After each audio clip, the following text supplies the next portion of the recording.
Assalamualaikum warahmatullahi wabarakatuh. Saya Resi Marlinda. Di sini akan menjelaskan tentang perubahan manajemen berbasis sekolah.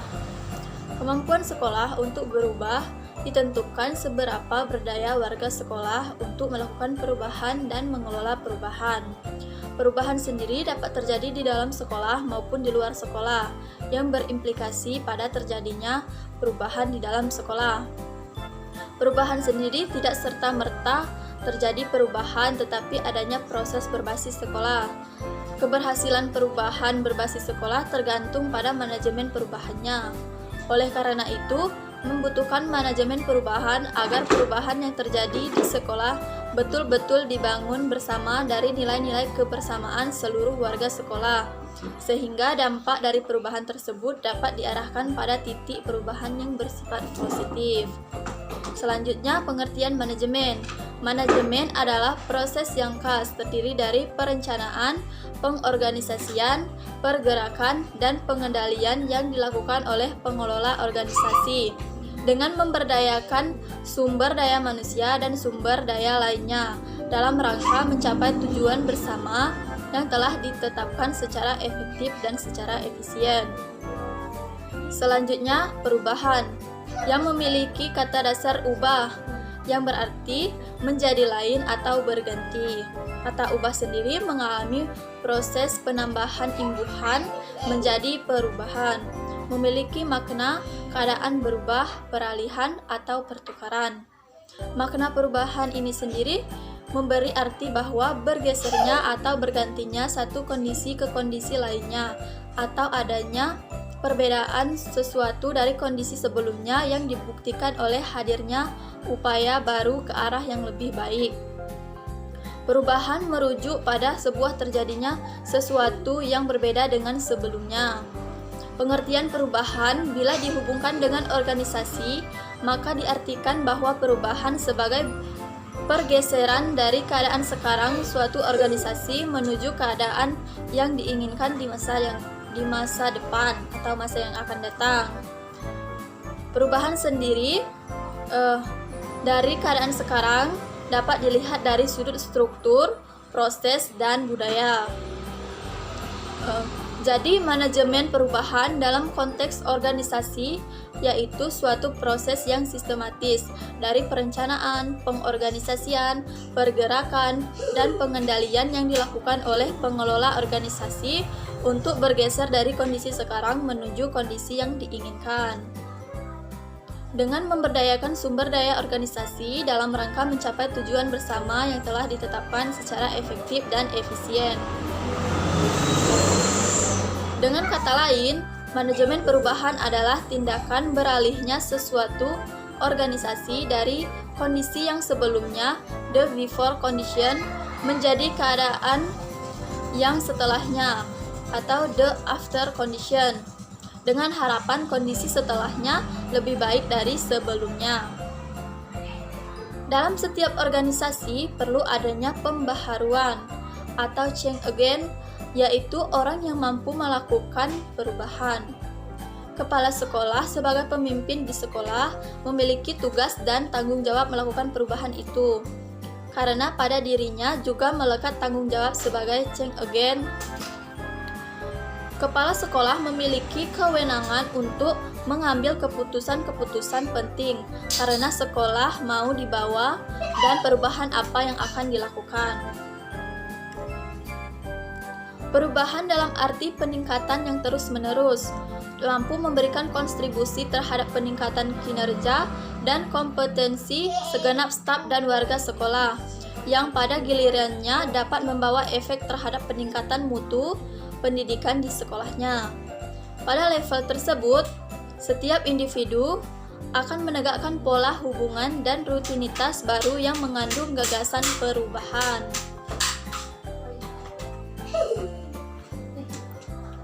Kepala sekolah sebagai agen perubahan memiliki visi perubahan. Visi ini menjadi penting karena sebagai arah kemana sekolah dan orang-orang yang dipimpin akan dibawa oleh seorang pemimpin. Kepala sekolah di sini ibarat seorang nahkoda yang harus menentukan ke arah mana kapal dengan penumpangnya akan diarahkan. prediksi di sini sama pentingnya dengan navigasi dalam pelayaran. Semua awak kapal menjalankan tugasnya masing-masing, tapi hanya nahkoda yang menentukan arah kapal untuk mencapai tujuan yang dikehendaki. Visi perubahan akan menginspirasi tindakan dan membantu membentuk masa depan. Pengaruhnya lebih kuat terhadap orang-orang yang bekerja untuk kepentingan sekolah dalam mencapai perubahan.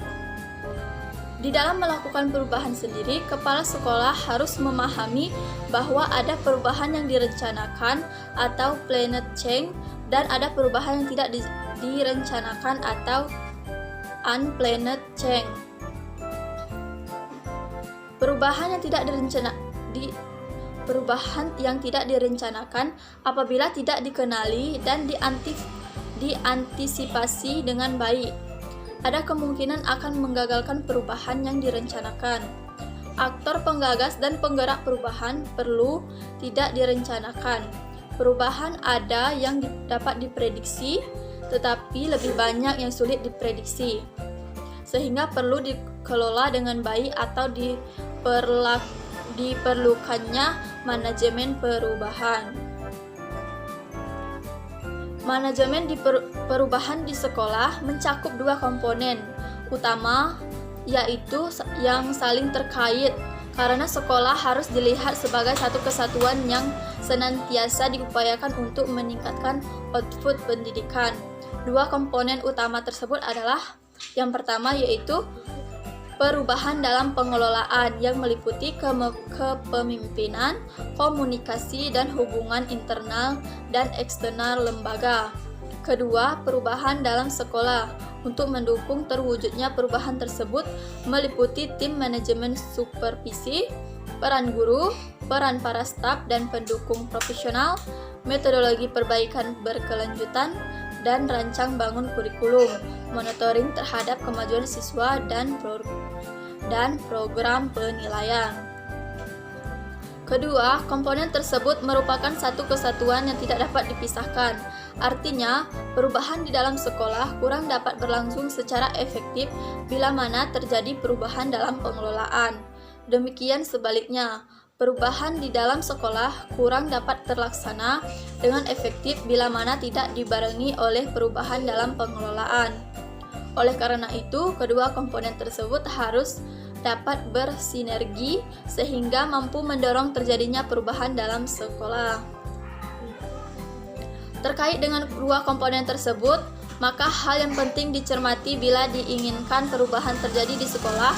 Pertama, yang terkait dengan proses pengelolaan, baik pengelolaan proses belajar mengajar maupun proses pengelolaan sekolah secara keseluruhan. Kedua, yang berkaitan dengan berbagai masukan atau input yang mendukung pada proses terjadinya pengelolaan. Berbagai input tersebut meliputi instrumental input yang terdiri atas tenaga pendidikan dan kependidikan, sarana dan prasarana, dana, regulasi, atau aturan-aturan yang diberlakukan. Selanjutnya, raw input, yaitu sasaran didik yang menjadi sasaran atau objek utama kegiatan sekolah. Masukan lingkungan yang meliputi orang tua, siswa, masyarakat di sekitar sekolah, dan pemerintah setempat. Selanjutnya, tahapan dalam mengelola perubahan berbasis sekolah. Proses perubahan berbasis sekolah dari kondisi sekarang menuju kondisi yang diinginkan tidaklah mudah, seperti membalik telapak tangan. Proses ini terkadang memerlukan waktu yang lama dan sering terjadi geseran-geseran di antara warga sekolah, sehingga untuk mencapai perubahan yang berhasil sebaiknya dilaksanakan melalui tahapan-tahapan. Disampaikan oleh Muhyadi bahwa secara sederhana tahapan atau langkah-langkah yang harus ditempuh dalam mengadakan perubahan sekolah yaitu: pertama, menyadarkan seluruh warga sekolah bahwa perubahan tertentu perlu dilakukan atau unfreezing. Pada tahap pertama ialah menumbuhkan kesadaran akan pentingnya perubahan. Kepala sekolah menjelaskan urgensi perubahan yang harus dilakukan sehingga semua pihak memahami tentang pentingnya perubahan tersebut. Oleh karena itu, tahapan ini berkenaan dengan faktor manusianya. Dalam hal ini, seluruh warga sekolah Manusia memegang posisi kunci dalam proses perubahan. Mereka dapat melakukan perubahan, tetapi sebaliknya dapat juga merupakan faktor penyebab gagalnya perubahan yang dilakukan. Faktor manusianya harus lebih dahulu disiapkan dengan baik sebelum perubahan dilaksanakan. Setelah anggota menyadari artinya pentingnya perubahan yang hendak dilakukan, barulah tahap kedua, yaitu perubahan yang sesungguhnya dilaksanakan atau changing. Konsekuensi dari perubahan tersebut bisa beragam, mulai dari yang sederhana sampai yang kompleks. Saat perubahan berlangsung, sekolah berada dalam kondisi kritis dan sedang terjadi chaos atau karena aturan yang lama ditinggalkan atau tidak diberlakukan lagi, tapi aturan yang baru belum berjalan dengan sempurna. Kondisi seperti ini wajar karena memang sedang dalam masa transisi. Penerapan sesuatu yang baru dapat saja diikuti dengan perubahan sikap dan tingkah laku warga sekolah. Tahap selanjutnya yang kedua yaitu mengembalikan sekolah kepada situasi yang normal kembali atau menstabilkan situasi setelah perubahan dilaksanakan atau reprising. Setelah perubahan dilakukan, berbagai aturan baru diberlakukan secara penuh. Demikian juga para anggota diharapkan bersikap dan bertingkah laku sesuai kondisi organisasi yang baru. Jika pada tahapan pertama kondisi yang stabil sengaja dibuka sehingga siap menerima perubahan, maka pada tahapan yang terakhir ini kondisi yang berubah tadi ditutup agar stabil kembali.